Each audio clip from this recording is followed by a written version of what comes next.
The 42nd chapter of the book of Isaiah in the Bible clearly foretells the coming of an Arabian prophet, specifically Prophet Muhammad, peace and blessings be upon him. Isaiah describes itself as a prophecy about the future. God states that, "The former things have taken place, and new things I declare." God starts the chapter by drawing our attention to a very special person that he will send. He describes this person as my servant, whom I uphold, my chosen one in whom I delight. At least 3 of the names of the Prophet Muhammad are mentioned: servant, chosen one, and in whom I delight. Isaiah is originally written in Hebrew. Arabic and Hebrew share a lot of common words because they are both Semitic languages. Isaiah uses the Hebrew word ebed for servant. The Arabic word for servant is abd. Prophet Muhammad is known as God's servant. In Arabic, Abdullah. Chosen one is Mustafa in Arabic. This is another of the names of the Prophet Muhammad. The one in whom God delights in shows that this person is beloved to God. Habibullah in Arabic, which means beloved of God, also happens to be one of the Prophet Muhammad's names. In Isaiah, God also reveals the location of this special person. He states, "Let the wilderness and its towns raise their voices. Let the settlements where Qatadah lives rejoice." Out of all the nations on earth that God inspired Isaiah to mention, he chose to highlight Qatadah's location, so we should pay special attention. Throughout the Bible, Qatadah and his sons are linked to Arabia. For example, the book of Ezekiel tells us that Arabia and all the princes of Qatadah were your favorite dealers in lambs, rams, and goats. In these they did business with you.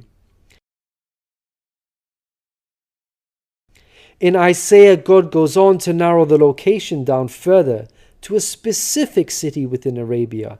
He states that the people of Selah should sing for joy. Let them shout from the mountaintops. The place Selah pinpoints the exact location in Arabia. The place being spoken of is the city of Medina in Saudi Arabia, because Selah is the name of a famous mountain in Medina. Medina was the city of the Prophet Muhammad. An important point worth mentioning is that historically we know there was a presence of various Jewish tribes in Medina before the advent of the Prophet Muhammad. Both Jewish historians and Islamic history records this fact. The question then arises, why were there numerous Jewish tribes within Medina? The answer is that the learned Jews were aware of this prophecy in Isaiah and were anxiously awaiting the coming of a new prophet. Islamic history records the fact that whenever a dispute arose between the Jews and the Arabs in Medina, the Jews used to taunt their pagan Arab neighbors by saying, "When our prophet arrives, we shall obliterate you." The Quran also affirms this. God says, "Is it not a sign to them that the learned men of the children of Israel knew it as true?" In Isaiah, God informs us that the special person will bring something new. Mankind is told that we will sing to the Lord a new song, His praise from the ends of the earth. The statement "a new song" means a new law, a new way of worship. This is exactly what Islam represents. The emphasis on the new song here is singing the praise of God all over the earth. The Quran opens with the statement, "Praise be to God, Lord of the worlds," and is recited by Muslims all over the world during prayers every day. The new song cannot refer to Jesus because he did not bring about anything new. Rather, he confirmed the law of Moses that was already there. In the Gospel of Matthew, Jesus said, "Think not I am come to destroy the law or the prophets. I am not come to destroy, but fulfill." Jesus obeyed and followed the law of Moses throughout his life. Jesus didn't sing a new song. He sang the same song of Moses, the Torah. Moreover, the disciples of Jesus also followed the law of Moses, even after Jesus departed. In the book of Acts, we are told that the disciples looked to the Torah for guidance. For the law of Moses has been preached in every city from the earliest times. In Isaiah, God emphasizes the universal mission of the coming person by mentioning that he will be made a covenant for the people and a light for the Gentiles. Gentiles means non-Jews. The Quran confirms the Prophet Muhammad, peace be upon him, was sent to the whole of mankind, Jews and Gentiles alike. In the Quran, God tells us, "We have sent you, O Prophet, as a bearer of glad tidings and a warner for the whole of mankind, but most people have no knowledge." The verse in Isaiah cannot apply to Jesus, because in the Gospel of Matthew, Jesus said, "I was sent only to the lost sheep of Israel." In Isaiah, God further states that he will lead the blind by ways they have not known.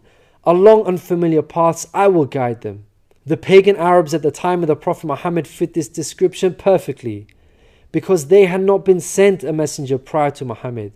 The Quran bears witness to this. God states that Muhammad was sent to warn a people to whom no warner has come before.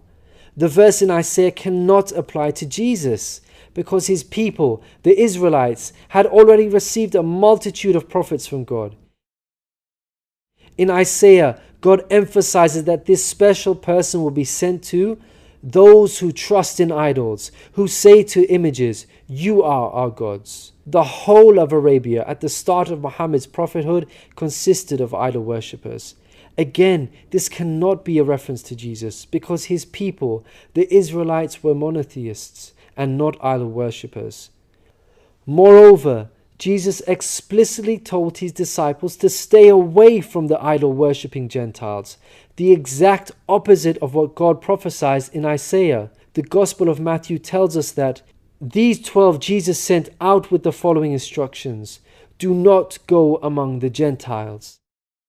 In Isaiah, God states that this special person will be a warrior and will go forth as a mighty man. He shall stir up jealousy like a man of war. He shall cry, yea, roar. He shall prevail against his enemies. Throughout history, God has dealt sternly with those who are sent guidance and persist in disbelief.